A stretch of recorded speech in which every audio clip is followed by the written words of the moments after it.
Hi guys.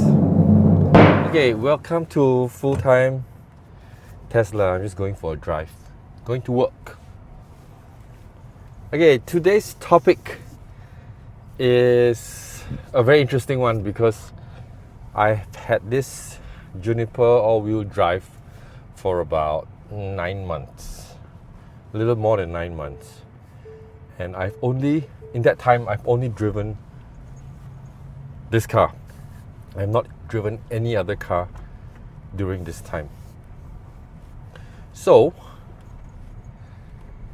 last week I spent the whole week driving a rented BMW X1 gas.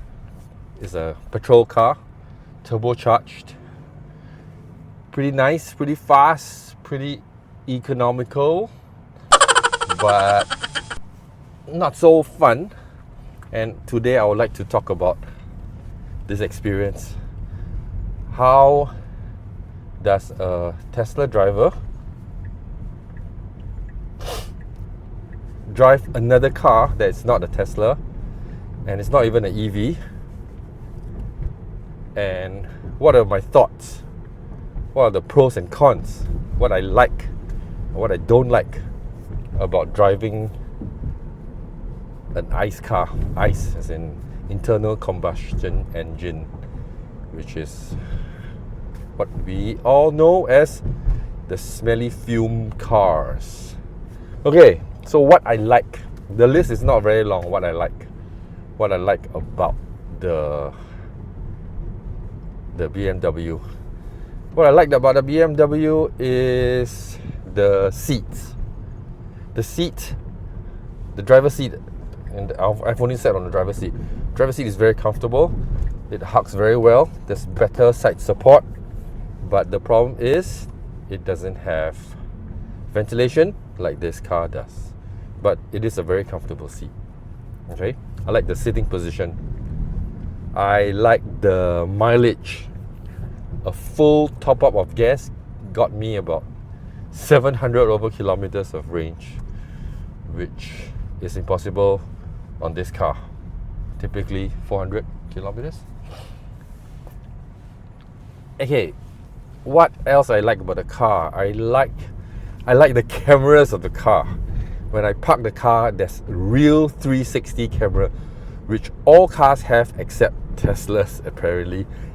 Teslas come up with a strange camera view that they don't give you a top-down view like most other modern cars give you now. So parking in the BMW was a lot easier if I have to park it myself. So this car, the Tesla, comes with enhanced autopilot, so I have the auto parking feature, which I use it as much as I can anytime it's available. Okay, so now it comes to what I don't like about the ICE. What I don't like about the ICE is that when you get stuck in a traffic jam, there's a start-stop of the engine that irritates the hell out of me. So when you stop at traffic lights or traffic jam, what happens is that they shut off the engine and then you run on the batteries, right? We are used to that. But then the aircon gets a bit warmer, and then the engine comes on after maybe a minute or so, after idling for too long, and then the aircon gets colder and it blows out fumes into the atmosphere. I don't like that, because in the Tesla for the past 9 months, never needed to happen. Traffic jam, car park, driving, it's the same. Aircon is always on. But BMW aircons are a bit colder than the Tesla aircon for some reason. Okay, a little bit, not by a lot. Okay, I don't like the small screens. There, I said it. The X1 has pretty big screens, but to Tesla users, they're small screens, because I have a very big screen over here and I can see the maps very well and I can reach it easily. The other screens, the BMW screens, a bit further away, I had to bend forward and it's small. although I have Android Auto linked to it, Android Auto isn't very good. The messages coming in from WhatsApp and Line and just messages just distracts you from the drive. So I prefer this standalone system. I also don't enjoy the heads-up display that the BMW has. It's very obtrusive. There's a very ugly plastic thing that appears in your dash, and although the information that they project, it looks quite nice. It's very clear, but it's giving you your speed and the directions. Do I really need that? I mean, yeah, sometimes it's fun, but at night it might be too glaring, so I don't enjoy the glare, so I turn it off. And the cockpit just looks too busy. Too many buttons, too many things going around, especially the steering wheel. The steering wheel has 7-8 buttons just on cruise control. You don't need it. The Tesla has one scroll wheel. It does everything. So I find the cruise control very poor because it doesn't have the speed control following thing. It's called the Distronic Plus in the Mercedes, which I used to have. The Tesla follows the speed of the front cars very well. This one has enhanced autopilot, so it actually keeps to the lane as well, and it's off-ramp and on-ramp as well. I miss that.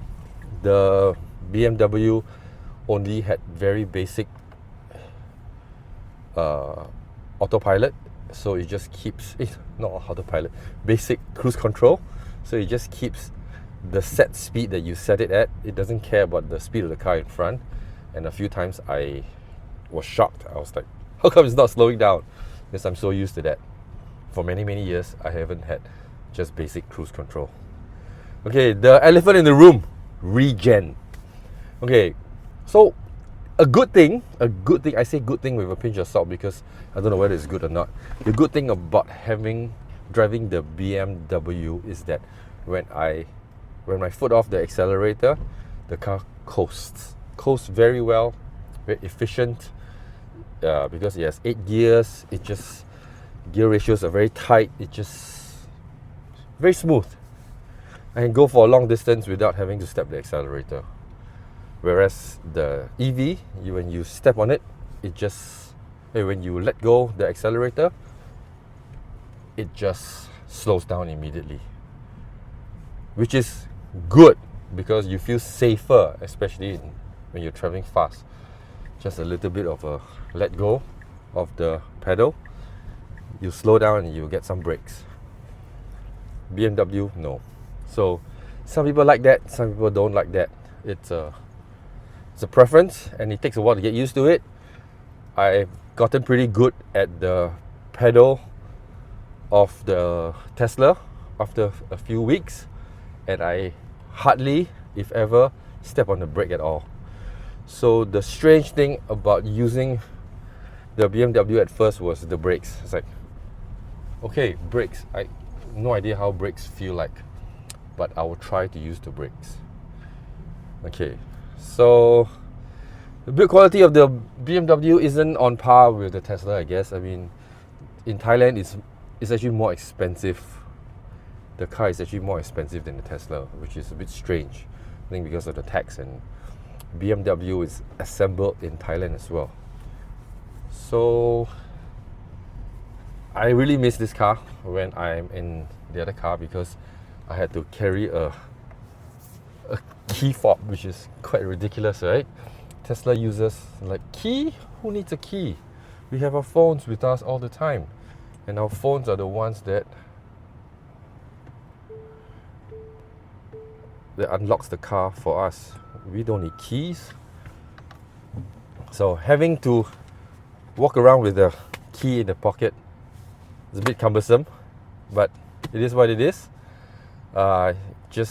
It's good that in the week that I've used the car, I didn't lose the keys, which I'm always afraid I would. All in all, the experience in driving an electric vehicle is a lot easier, a lot seamless. You walk into the car, you step on the brake, and then you go. You don't need to start. Oh, another one is the start-stop function of the engine. I had to come into the car and I had to remember to start the engine. And starting the engine is one thing, after I drive off is fine. But after I finished my drive, I had to remember to switch off the engine. There was a few times I walked off the car and I was wondering, how come the car doesn't auto lock? Because the engine is still running, right? The engine is still running. So yeah, you just forget about it, because in the Tesla, you're spoiled. Space. Another thing is space. The Tesla has lots of space in front, in back, and just a lot of space. Okay, so this is all I have to say. What are your thoughts about ICE and Teslas? Leave in the comments and let me know what you're thinking.